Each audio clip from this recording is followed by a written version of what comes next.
Identifying the limits of a watershed boundary is a relatively straightforward process in the current day. Whether the boundaries can be obtained from reports or generated in geographical information systems, they're often a simple click or a query away. However, there are often times when discrepancies arise between algorithm-computed boundaries and those that exist upon the landscape. These discrepancies are largely attributed to the quality, resolution, and accuracy of field data, remotely sensed elevations such as from LiDAR sources, and different kriging algorithms which all contribute to the generation of topographic contours upon which watershed boundaries are derived. Therefore, a description and demonstration of how a watershed boundary can be identified is merited. We will begin with a definition sketch of a landscape cross-section where a stream is located at the low elevation. The objective of defining a topographic watershed boundary is to determine the entirety of the upland topographic area contributing to the water balance at a given point of interest. In the simplest terms, the area contributing discharge at this particular point is the culmination of all the precipitation that falls upon the landscape that eventually arrives at this particular location, here identified by the blue shaded regions representing the overland flow contributing to the stream channel below. Those areas where precipitation is intercepted at the ground surface but flow to other watercourses is excluded from the boundary definition, here identified by the light blue shade representing overland flow to other watercourses. The topographic highs, or what are referred to as ridges or divides, therefore define the boundary locations upon which the watershed or catchment area is defined. We will use the low point in the valley where the stream flows or a lake exists if there is no outlet to a larger water body, and the ridges as our delineating criteria to define the topographic boundary. However, before delving into a practical demonstration, a brief interpretation of topographic contour features is merited. Contour lines are iso lines of elevation, where iso is derived from the Greek meaning equal. Therefore, contours are lines of equal elevation. 4 contours are shown here. The further the distance between contours identifies shallower slopes, where contours that are closer together represent steeper regions. Precipitation which falls upon the landscape will always flow perpendicular to the slope, whether it is represented as a cross-section or a two-dimensional plane, such as in the case of a digital elevation model. Building upon this condition, we consider here a longitudinal profile of a stream channel, which is also known as the stream profile, depicted from upstream to downstream. Here shown in brown is the field surveyed bed elevation of the channel obtained at the deepest point of the channel at any given cross-section, also referred to as the thalweg. The thalweg elevations are then obtained along the upstream to downstream length of the channel to generate the channel bed elevation or thalweg profile. Now, if we randomly choose a location along the longitudinal profile and produce the associated cross-section, the flow depth of the dashed line on the longitudinal profile is coincident with the floodplain elevation on the cross-section, which is referred to as the bankfull stage. The specifics in river terminology are not important here. It is the attention towards the particular elevation that is of most relevance for this discussion. One can then surmise that upstream of this point, there are equal ground elevations which extend upstream until the bed, or the thalweg of the channel, is encountered. These elevations along the green line would then produce an iso line, and in this case a contour line of 100 meters. Transferring this concept from the longitudinal profile and plotting contour lines planimetrically, in other words, what one would typically see in a topographic map, we see that they take on the pattern of chevrons, with the direction of downstream flow being opposite to the direction that the chevrons are pointing. Also shown here to the right of the idealized case is a stream channel in light blue with contour elevations shown in red. We observe the direction of the chevron pattern where the contours cross the stream channel and can deduce the downstream flow direction consistent with the criteria already outlined. One can then easily reverse the interpretation construct, whereby if flow is occurring downstream and lower elevations anticipated in that particular direction, then in an upstream direction, observations are tending in an uphill or upriver direction to higher elevations. If one continues to follow the higher elevations, the highest elevations in the topography contributing to the given watercourse of interest would be encountered.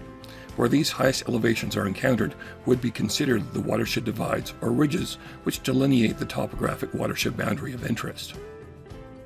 With these fundamentals on how to interpret river valleys and ridges on topographic maps overviewed, we'll apply these skills to the delineation of a topographic watershed boundary.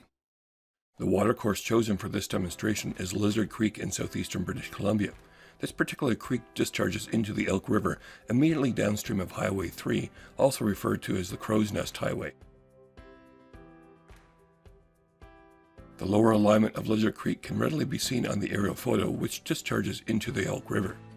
We will delineate the watershed by first identifying the alignment of Lizard Creek and its tributaries, followed by identifying the topographic ridges, and then finally the watershed boundary. But first we'll zoom out to gain a better perspective of the regional characteristics. Lizard Creek is located within the Rocky Mountain Range proper, which formed some 80 to 55 million years ago during the Laramide orogeny. To the south of the creek there is Fernie Mountain Alpine Resort. We can also identify a series of snow-capped mountain ridges proximal to the creek which provide initial indicators on the likely extent of the watershed boundaries, and the town of Fernie, which is immediately located to the northeast. Viewing a few of the photos within Google Earth that are available to us shows a creek channel with relatively steep side slopes and a dense riparian corridor. Other images show the picturesque vistas in both the summer and winter seasons.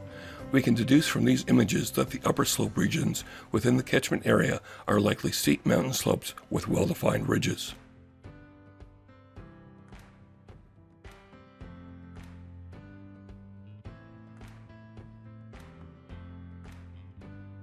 It is further worth noting that all the lands upon which this demonstration are associated with are part of the traditional territorial lands of the Ktunaxa Nation's people.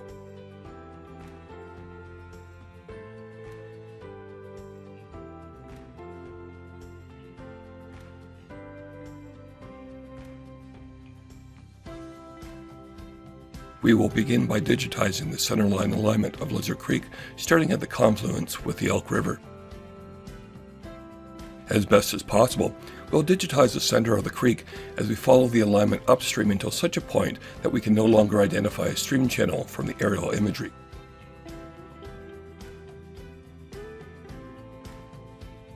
It is important to pay careful attention to the alignment of the watercourse so that it is not confused with other features such as logging roads, which could be mistaken in some locations as the creek channel.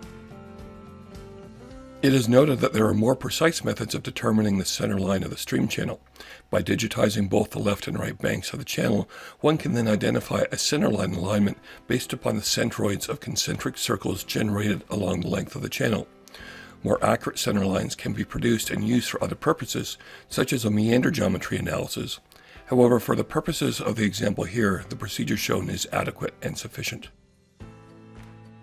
This particular watercourse is very familiar to the person digitizing the alignment, as it serves as a long-term research site, so some of the locations that may be more difficult to interpret the channel alignment from aerial photography are known from field experience.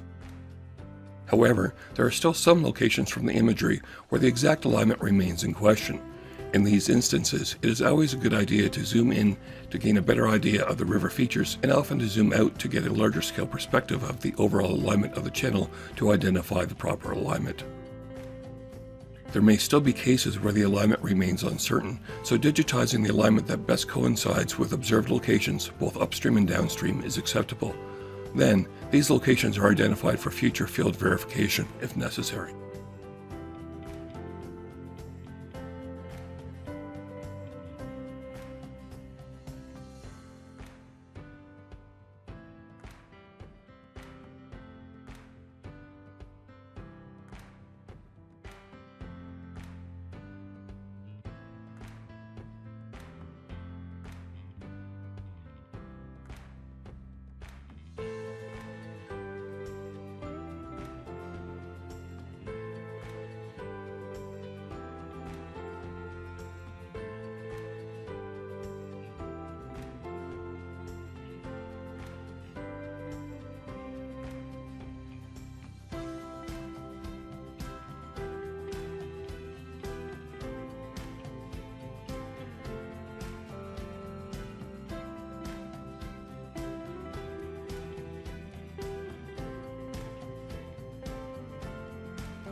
In some locations, such as this high alpine meadow, the channel has a very low width-depth ratio, meaning that the channel is very narrow relative to its depth and it is difficult to differentiate from aerial photographs. In fact, in this area, there are several small channels passing through the meadow as a result of beaver dam construction over the past several decades, causing multiple realignments of the channel to occur. The digitized alignment follows the largest channel thread in this location, which was verified from field checks.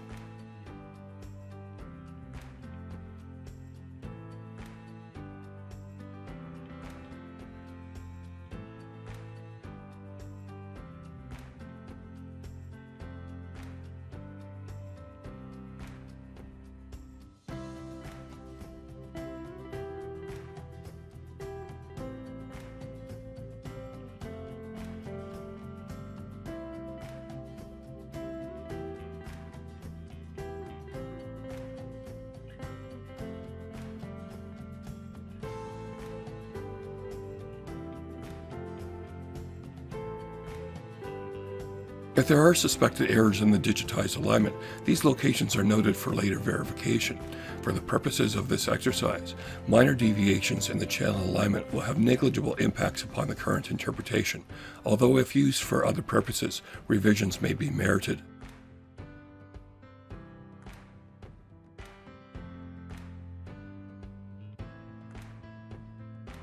Zooming out, we gain a larger scale perspective of the main stem alignment of Lizard Creek relative to the surrounding landscape. We see that the stream channel falls within the snow-capped ridges surrounding the creek as was previously suspected. We will now turn on the 10-meter contour layers for the region and inspect our digitized alignment of the channel relative to the interpretation that was discussed at the beginning of this instructional video. It is noted here that the contour lines appear quite dense on the aerial photography. However, one must be mindful of the topographic relief of the region. Here we see that the upstream limit of a contour line and the direction of the chevron pattern within the creek valley coincide quite well with the channel alignment. There are some locations where the digitized creek channel interpretation clash with the topographic criteria.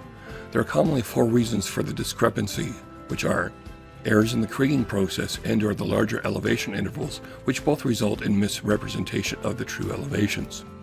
Steep side channel slopes that can easily be misacquired in remote sensing data acquisition and kriging exercises, resulting in miscalculation of contour locations. Errors in the digitizing of the center line of the creek channel, and the stream channel may have evolved over time and moved since the period of topographic measurement used in the generation of the contour mapping. All of these uncertainties can be reconciled by augmentation of the existing data sources by field measurements. Here, the channel alignment does not coincide with the most upstream limit of the contour chevron pattern previously defined. This is to be expected given the relatively frequent change in the channel alignment due to the diversions from beaver dam construction, which occurs more frequently than the update frequency of topographic mapping.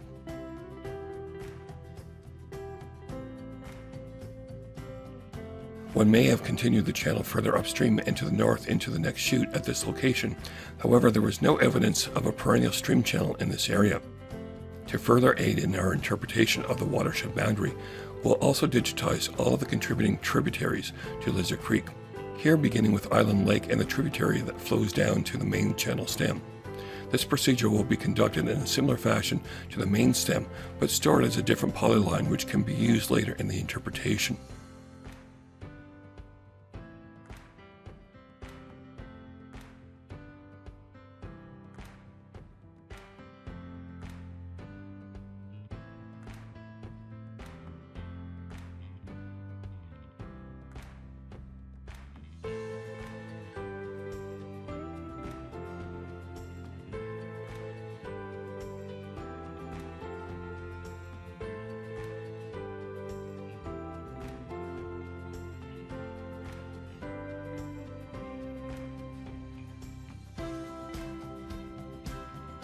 Here we will scale out to the overall limits of what we can so far interpret as the expected watershed scale. We can identify from the contours along this slope that a series of steep channels exist, with presumably stream channels flowing towards the main stem of Lizard Creek. We can also interpret opposing slopes where steep channels presumably flow into other watercourses. We will now reveal the additional tributaries that contribute to Lizard Creek that were digitized and shown here together for the sake of brevity. With the addition of all of the remaining contributing tributaries to Lizard Creek shown, these features allow us to further scope the limits of the topographic boundary by recognizing that the boundary limit must extend upslope past the terminus of each of these tributary branches.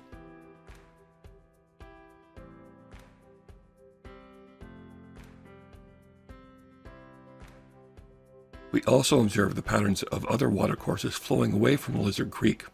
It is also a benefit then to digitize those locations, as their locations will continue to focus our attention towards identifying ridges in between the different watercourses. Here, 3 larger watercourses are identified in yellow, purple, and green.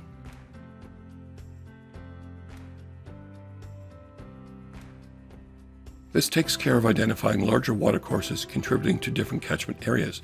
However, there may still be smaller watercourses that flow into the Elk River directly that do not contribute to Lizard Creek. Zooming into the region near the outlet of the creek, we see contour patterns to the north that are consistent with a valley where a channel may exist. Upon close inspection, a small creek channel is identified here that is contributing to the Elk River, but not the Lizard Creek catchment area. Following the same visual scanning process, another topographic pattern consistent with the presence of a creek channel is observed further south near the ski hill. Close inspection identifies a culvert passing under Highway 3 and a creek channel confluencing into the Elk River. This channel is identified and its catchment area is excluded from our calculation analysis. The next step is to identify topographic high points between adjacent watersheds. These locations will then form the basis of the delineation of our watershed area.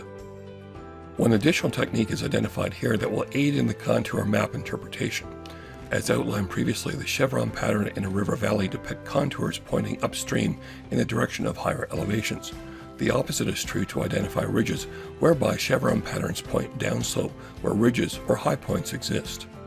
The other contour pattern that will aid us here is to identify closed contour polygons. These locations are typically associated with topographic lows, such as lakes, or local topographic highs. Given the geological setting that this example is situated in, it is reasonable to assume that closed topographic contours represent localized high elevations, unless visually identifiable as lakes such as tarns. In this location, there is a topographic ridge with either side of the slope contributing to either Lizard Creek or the adjacent watershed. At this particular location, there is a closed polygon contour identifying this as a topographic high point. We'll label it as such.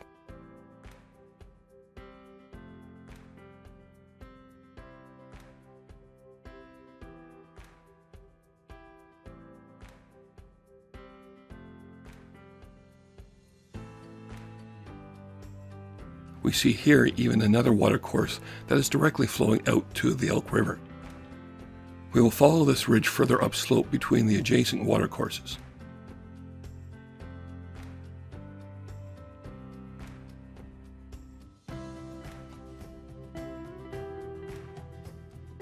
We see further north from this location that the chevron pattern changes and precipitation falling on this area flows downhill, contributing to the creek digitized in yellow to the north. This further confirms to us that we have correctly identified the topographic high ridge point.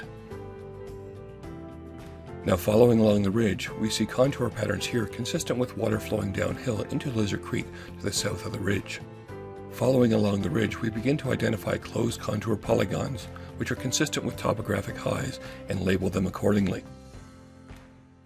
It is also worth zooming out to gain a larger scale perspective and identify, based upon the pattern of the contours, which areas are flowing into the Lizard Creek watershed and to other watersheds such as this area that's flowing towards the watercourse digitized in purple.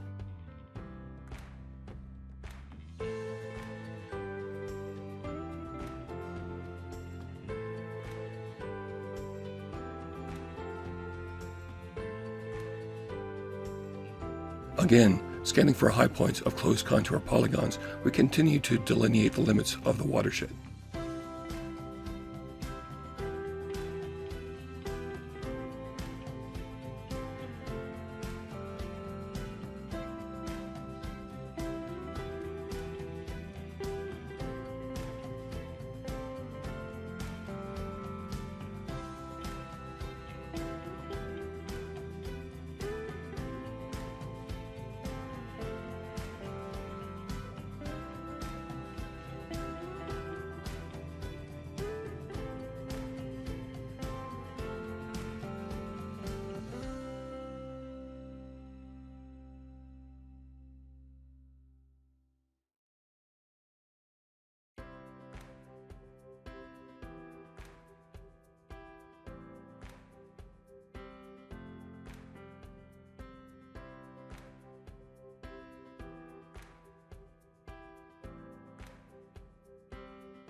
Here we see part of a watershed to the south, digitized in green, which extends farther north into a cirque, or a bowl for you skiers, which identifies that the Lizard Creek watershed boundary must take a jog in its topographic boundary to the north.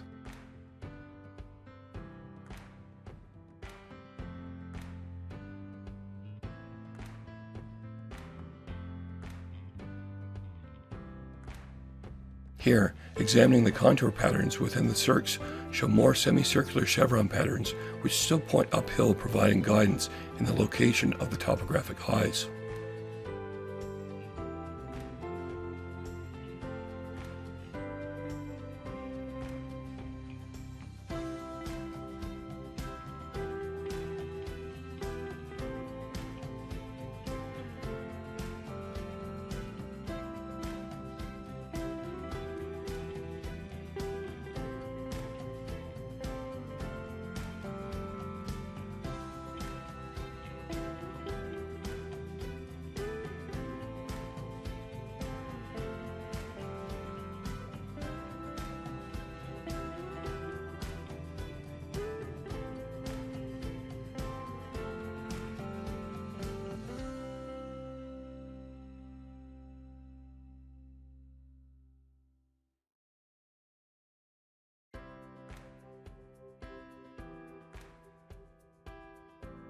We now begin to notice the other creek channel that flows past Fernie Alpine Ski Resort, eventually flowing into the Elk River, but does not contribute to the Lizard Creek watershed.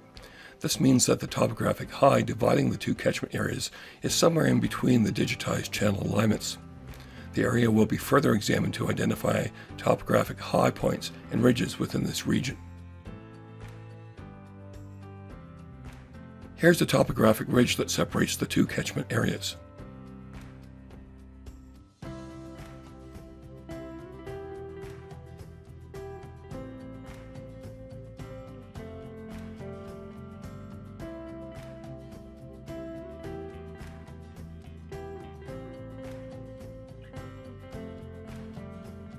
It is always worthwhile to double-check our work to ensure that we are maintaining a consistent interpretation of the contour patterns and to ensure that our high points and resulting topographic boundary generated from the high points do not cross stream channels. Remember, the limits of a watershed topographic boundary should never cross an existing creek channel or watercourse. The last high points are identified, and we can zoom out to view the limits of what will become our watershed boundary. This is also an opportunity to identify if any glaring mistakes have occurred in the interpretation.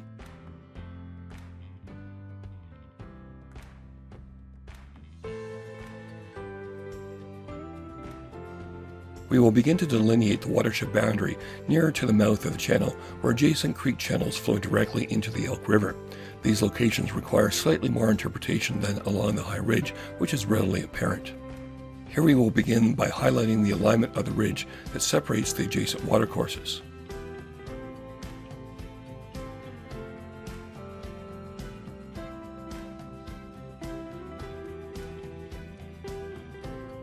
We will begin our watershed delineation at the high ridge point and work our way down to the mouth of the watercourse at Highway 3, following the observable ridge. Remember, this will be identified by the chevron pattern of the contours that point in the direction of the ridge in a downslope direction.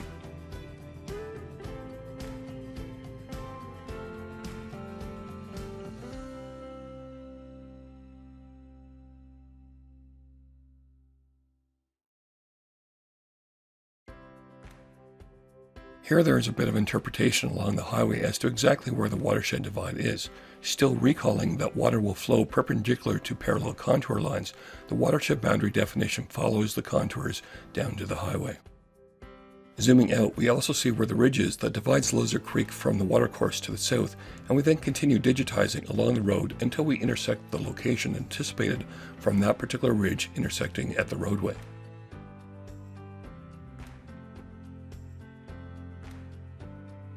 We then continue to follow the ridge that separates the two watercourses, continuing up to the high ridge summit.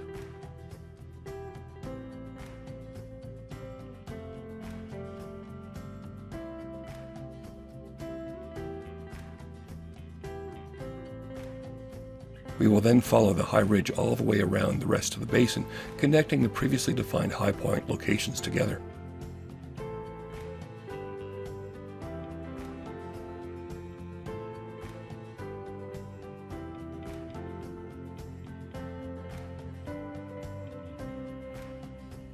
Here it is noted that a high point was identified, but it is within the limits of what we are defining as the watershed limits. Close inspection of this particular high point identified that all of the contours, and thus the precipitation falling within this region, would all culminate into Lizard Creek and thus be part of that particular watershed. This is not uncommon to have localized high points or a series of them within a particular watershed boundary.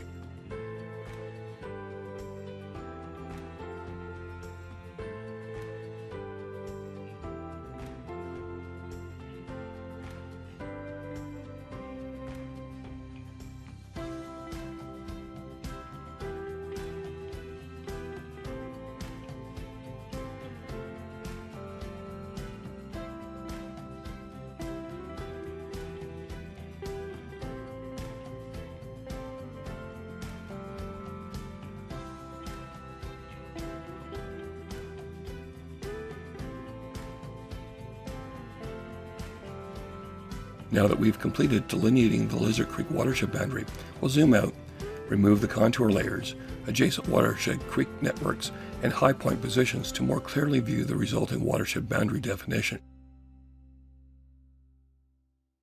We can then query the watershed polygon, which identifies a total contributing watershed area of 45 square kilometers to our downstream outlet definition point on the upstream side of Highway 3.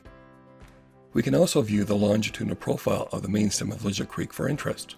This shows that in the lower reaches, the stream slope averages between 1 and 2% and increases to slopes nearing 30% in its upstream terminus. Although using such resources to interpret small stream channel slopes and in such steep topographic environments should be measured with great skepticism. Prior to closing this instructional video, it should be recognized that there can be notable differences between a topographic watershed boundary and the net contributing area for evaluating discharge and other parameters and constituents at a given position along a watercourse. This is what is referred to as an effective catchment area. Here we have a region of interest where a gauge station exists to obtain systematic long-term stage data. The data obtained is then converted via a rating curve to estimate continuous discharge flowing within the watercourse at the point of interest.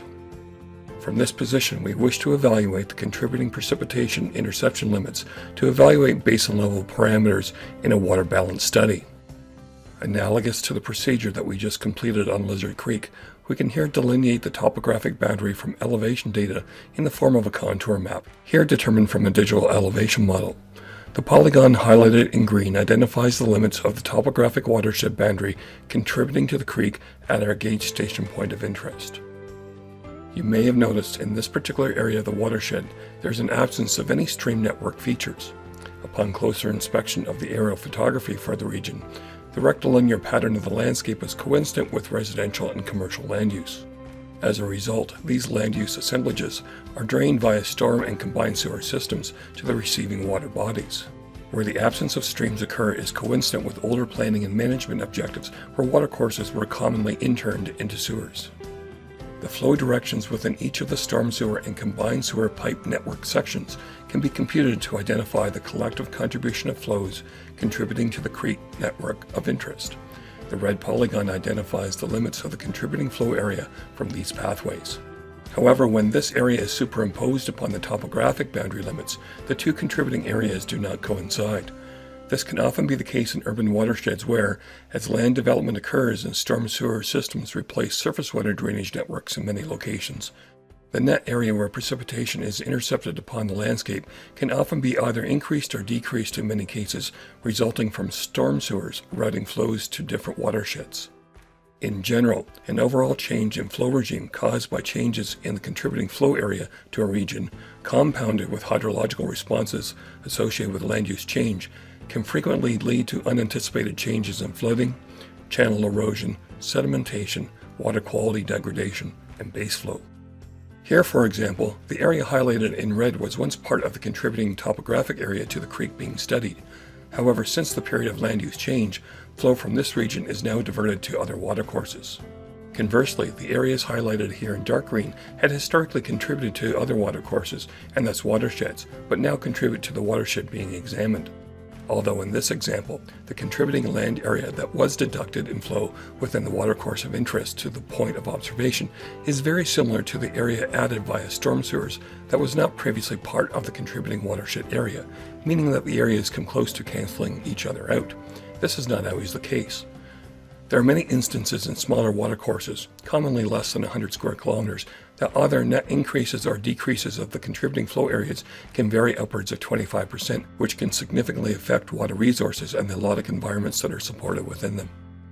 Recalling that the analysis being undertaken is to evaluate various conditions based upon the net precipitation that is being intercepted and conveyed in some fashion to the point of observation. Here, the position of the gauge station. The combined contributing precipitation interception area is therefore the sum of the contributing topographic area and the areas included and excluded from the areal boundary from the watershed regions. This net contributing area calculation is what is referred to as the effective catchment area, where here we have identified the importance in differentiating this limit from the topographic catchment limits. Finally, the concept and ultimate definition of a topographic and/or effective boundary condition being the defining limits of a water resources investigation needs to always be questioned in any project, in particular when being employed to undertake a water balance type of analysis. Here's an example at the subcontinental scale where we show the Missouri River watershed that discharges and confluences into the Mississippi River. The point of confluence here should not be considered binding for a water balance even at this scale. In particular, when one considers infiltration which percolates down into the high plains aquifer below, a portion of the precipitation being intercepted within the topographic boundaries are not contributing to the discharge exit boundary. Interception of precipitation upon the Missouri River watershed does not ensure that all water is discharged into the Mississippi River in this case. Here, infiltration into the groundwater aquifer contributes to a water resource with significantly different spatial extents than those of the overlying surface water limits.